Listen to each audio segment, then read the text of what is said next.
although the Mental Health Allies program is the bedrock of our mental health program, it has now grown in breadth and depth. And we focus on mental health in the workplace through a prevention angle, intervention, and management and care in the workplace.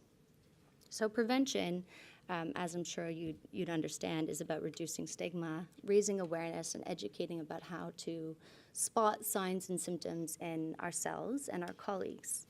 It's about teaching our workforce about how and when to intervene in a way that is most helpful.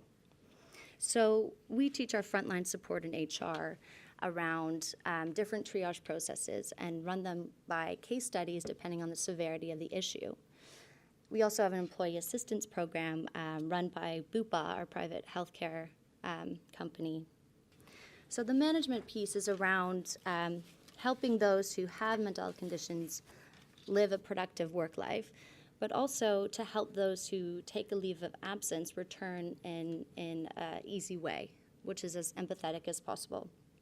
It's also, of course, about ensuring that everyone, regardless of their mental health condition, is given fair treatment when it comes to performance management, for instance. So each training session begins with the trainer discussing why they are there, what made them become a trainer, why they're interested in the movement. And then they open it up to the room and ask the same of the audience members.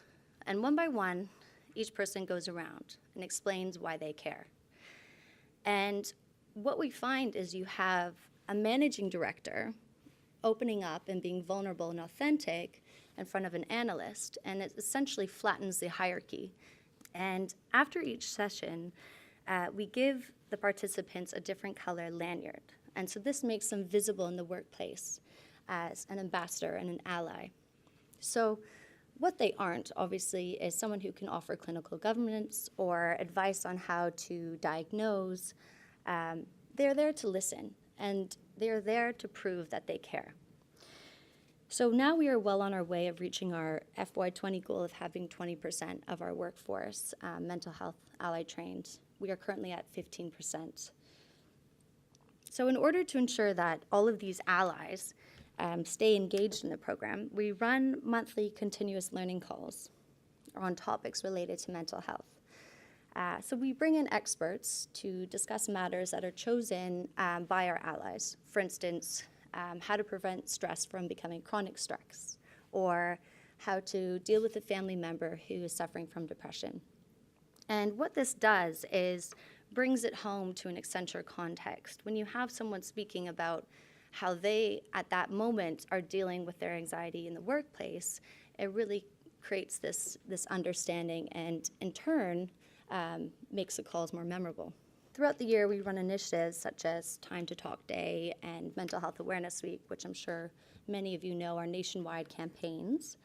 And we run webcast series focused on intersectionality.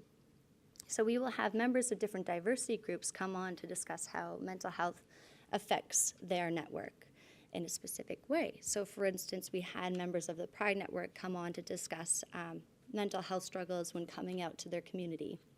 So what this does is brings in a whole new audience and really spreads the network, because each call invites a whole new employee experience with it. So after telling the story of 3 employees, we had our CEO agree on the live stream to take part in our training and to have his global management committee do the same. So this was absolutely amazing. And it also meant that we were able to spread the culture. So moving forward, what we're trying to do is make mental health awareness a fundamental part of our company's cultural DNA.